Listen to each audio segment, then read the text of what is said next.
자, 오늘 수업은 행복의 통솔자가 되라라는 주제로 우리가 어떻게 살아야 하는지에 대한 생각을 해보도록 하겠습니다. 행복 따위 필요 없는 세상에서 우리가 어떻게 살아야 하는지, 음, 행복의 통솔자가 되라는 주제로 공부를 해봅시다. 이때 수업을 듣던 다른 학생이 이렇게 물었다. 하지만 생각이 다르면 누군가 양보해야 하고 그렇게 되면 그 누군가의 행복은 사라지는 것 아닌가요? 양보를 하면 실제로 살아가면서 아주 많이 부딪히게 되는 문제인데 생각이 다를 때 현실적으로 어떻게 대처해야 하죠? 생각이 다를 때. 자, 그러니까 노학자가 이렇게 얘기합니다. 대처할 것도 없네.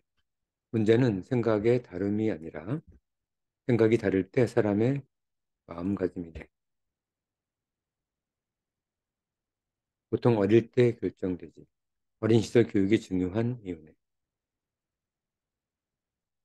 자, 이렇게 얘기하고 있습니다. 네, 어떤 마음가짐 말인가요? 자, 의문을 제시합니다. 생각을 똑같이 만들려고 하는 마음을 없애는 것에 똑같이 하려고 마음 자체를 없애는 거죠. 아예 설득도 필요 없다는 말인가요? 그런 셈이지. 그건 아니지 않습니까? 상대가 명백히 잘못된 생각이나 판단을 하고 있을 때도 그냥 내버려 둔다면 그건 무책임한 행동 아닌가요? 오히려 명백히 잘못 판단하고 있을 때는 단 한마디로 모든 것이 해결된다네. 그건 설득이라고 하지 않지. 그렇겠죠. 설득이란 말을 쓴다는 것은 상대가 이미 자기 생각을 어떤 이성적 판단으로 확신하고 있다는 것을 이미 전제를 하고 있는 것이죠. 이때 설득하려 할 필요 없다는 말이었어요. 설득이 아니라 자기 생각을 이야기하는 것으로 충분해. 토론을 통한 합의라는 것도 있지 않습니까?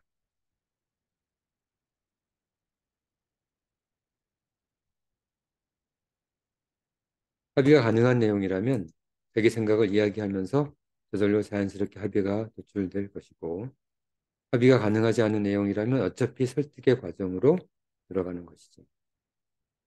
다시 말하지만 설득이 아니라 자기 생각을 이야기하는 것으로 충분하는 괜한 설득하지 말라는 이야기입니다. 그런 의미군요. 실제로 한번 친구들과 의견 대립이 있을 때 적용해 보겠습니다. 해보는 것은 중요하지. 해보고 내게 결과를 알려줄게. 책을 읽고 있다면 그것을 실제로 행해볼 일이네. 쓰여 있는 대로가 아니면 그것은 증팔구가 거짓이지. 삶의 행복과 평온함은 생각이 주는 것이 아니라 경험이 주는 것입니다. 그렇게 하지요. 그런데 왜 사람마다 생각이 다른 걸까요? 왜 다를까요? 자기한테 이익이 되는 것을 정당하고 올바른 것으로 생각하기 때문이에요. 하지만 자기한테 이익이 되는 것은 결국 타인에게 손해가 되는 것이 세상의 원리 아닙니까? 올바른 정신의 사람이라면 무조건 자기 이익만 생각하진 않겠지요. 자, 노학자의 말입니다. 타인에게서 이익을 얻으려는 것은 모든 생명체의 본능이네. 차분히 생각해보면 바로 알 수 있을 것세. 인류 역사상 그렇지 않은 몇 사람이 있고 그들이 바로 성인이지. 우리는 성인이 아니지 않나. 이를 이해함이 행복의 조건이네. 자, 누군가가 자기 친구든지 뭐 부모님이든지 누구라도 좋은데 그 사람들이 성인이 아님을 이해함이 바로 행복의 조건이라고 합니다. 네, 사람들이 성인이 아님을 아는 것이 행복의 조건이라고요? 그렇네. 학생이 조금 알 것 같다고 합니다. 세상 모든 사람은 자기 이익만 생각하는 평범한 사람들 뿐이니 다른 사람이 그런 행동을 하더라도 그러려니 하고 넘어가란 말이군요. 학생이 잘 파악했습니다. 그게 정신 건강에 좋다니. 그래야 행복을 해치지 않지. 세상 모두가 자기 이익만 생각하는 이기적인 사람뿐이라고 하셨는데 그것을 어떻게 할 수 있죠? 꼭 그렇지 않을 수도 있지 않나요? 그렇긴 하겠죠. 물론이지 그렇지 않을 수 있네. 하지만 그런 사람이 훨씬 더 많다는 것은 확실하고 이기적인 사람이 더 많은 것은 확실하고 그렇지 않은 사람은 우리와 의견이 부딪힐 일도 없지 않겠나. 그렇겠죠. 그래서 모두 일단 그런 사람으로 생각한다는 말이군요. 그런 것 같습니다. 그렇네. 그래도 좀 궁금합니다. 그 사람이 어떤 사람이고 어떤 생각을 하고 있는지 알 수 있는 방법이 없을까요? 그건 방법이 없지. 우리 각자 모두는 하나의 산과 같다네. 하나의 산. 아무리 작은 산이라도 도저히 이야기를 마무리할 수 없을 것이야. 그 사람에 대해서 우리는 알 수 없다는 것입니다. 아무리 작은 사람이라도, 아무리 시원찮은 사람이라도 그 사람에 대해서 우리는 절대 알 수 없다는 겁니다. 그렇다는 얘기는 저도 자기 이익밖에 모르는 사람의 가능성이 크겠군요. 그렇지 않겠나. 그럼 그렇다는 가정하에 어떻게 행동하면 좀 더 현명하고 지혜로워질 수 있을까요? 자네가 이익밖에 모르는 이기적인 사람이라면 자네는 어떻게 행동하겠나? 또 먼저 물으시는군요. 저라면 그것을 고려해서 제 생각이 나만을 위한 것인지, 나와 나와 타인 모두를 위한 것인지 3번 이상 되새기겠습니다. 아리스토텔레스 니코마코스 윤리학에 나올 법한 이야기고. 고리타분하다고 혼내시는 거죠. 자, 그런 것 같습니다. 선생님은 어떻게 해야 한다고 생각하시나요? 자, 풍요로운 도학자의 생각입니다. 풍요로운 자는 가끔 멈추어 자신의 풍요로움이 다른 사람과 크게 다르지 않음을 확인해야 하니 그렇지 않으면 그와 적이 되는 것. 자기가 너무 앞서가거나 뛰어나지 않도록 유의하라는 얘기입니다. 최소한 적이 되지 않도록 자기 생각을 수정하라는 말인가요? 정석학은. 적이 되지 않도록 자기 생각을 양보하는 과정에서 자신의 이기적 요소들이 줄어드는 거지. 그렇군요. 누군가와 다투지 않도록 자기 생각을 조금 양보해야 하겠군요. 하지만 자기 생각과 욕심이 있을 텐데 그렇게 쉬워 보이진 않습니다. 자, 유학자의 말입니다. 몇 번이고 말하지만 행복해지는 것이 쉽겠나. 참, 그런데 선생님, 지금 저희가 이렇게 수업을 듣고 있는데, 저희가 듣는 수업을 옛날에 다른 학생들도 들었을 것 아닙니까? 많지는 않지만 수업을 들었던 학생들도 있죠. 그 친구들은 모두 행복해졌습니까? 검증해 보려고 그러나? 그런 건 아니지만, 효과가 검증된 것이라면 더욱 열심히 수업을 듣지 않겠습니까? 그렇겠죠. 행복을 찾은 것 같다고 연락해 온 것은 몇 학생뿐 별로 없네. 우리 수업을 그것으로 판단한다면 거의 낙제점인 셈이지. 수업을 들어도 행복할 수 있는 건 아니라는 말이군요. 실망했나? 오히려 그 반대입니다. 미지의 곳은 발견하기 힘들수록 의욕과 모험심이 생기는 건 아닙니다. 그렇겠죠. 행복을 위한 길은 어느 순간 우리에게 다가와 그것을 깨닫게 한다는. 그런데 문제는 우리 기억력이 보통 이틀을 넘기기 어렵다는 사실이죠. 우리 기억력은 이틀을 넘기기 어렵습니다. 그럼 행복을 찾아도 하루에 한 번은 되돌아봐야 행복을 잃지 않겠군요. 바쁜 우리 삶에서는 불가능에 가까운 얘기. 행복한 사람이 눈에 띄지 않는 이유가 사람들이 바빠서 그렇군요. 그렇네요. 그러면 바쁘지 않을 방법이 있을까요? 무엇이겠나?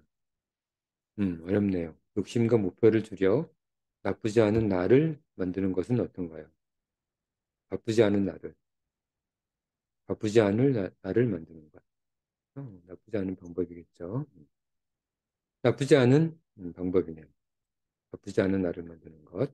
하지만 지나친 한가로움은 앞으로의 전진을 가로막고 나태의 숲으로 데려간다네. 그럼 삶을 집중해 바쁜 시간을 줄이고 남은 시간을 여유롭게 보내는 건 어떤가요? 지난 수업, 지난 시간 수업했던 것과 비슷하군. 그렇네. 첫 번째 방법보다는 더 좋아 보이지만 사람이 그렇게 집중하면서 살 수는 없을 걸세. 살다 보면 이런저런 사정이 생기는 법이니까.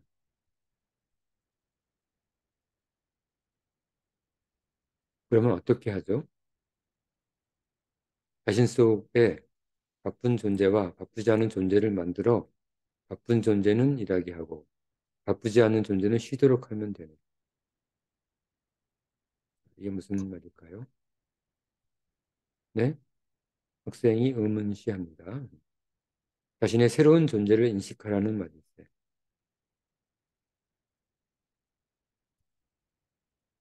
이게 무슨 말이죠? 자신의 존재 속에는 세 가지 종류의 나가 존재한다네. 첫 번째 나는 목이 타거나 배가 고프거나 간지럽거나 그런 무언가 스스로 느끼는 나이고 두 번째 나는 엄마 앞에서의 아이, 선생님 앞에서의 아이, 학생, 연인 앞에서의 애인처럼 타인과의 관계 속에서 탄생하는 나지.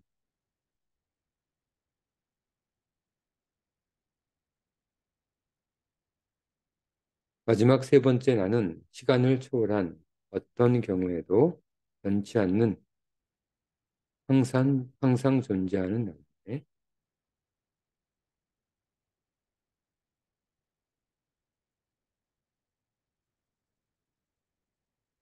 자, 세 가지 종류의 존재가 나오고 있습니다.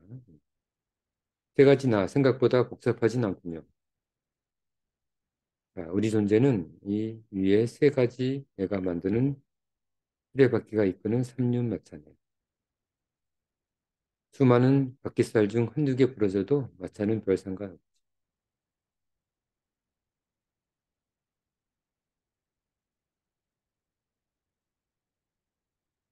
자, 여기서 한 번 더 설명을 하면 첫 번째 존재는 대자아 존재라고 합니다.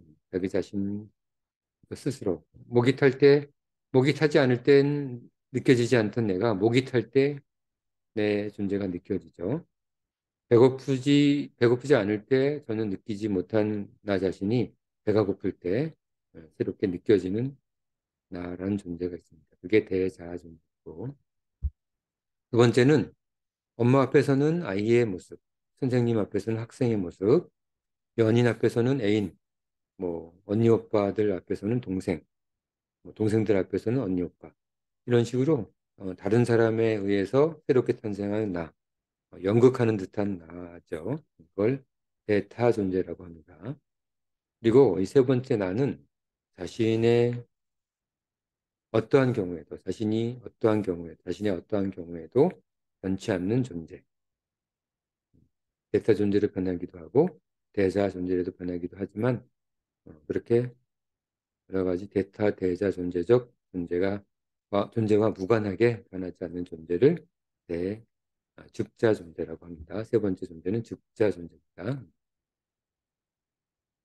자, 그래서 근데 대자 존재, 대타 존재, 즉자 존재 이 세 가지 존재가 있는데 이 세 가지 존재를 운전하는 그런 삼륜마차를 운전하는 마부.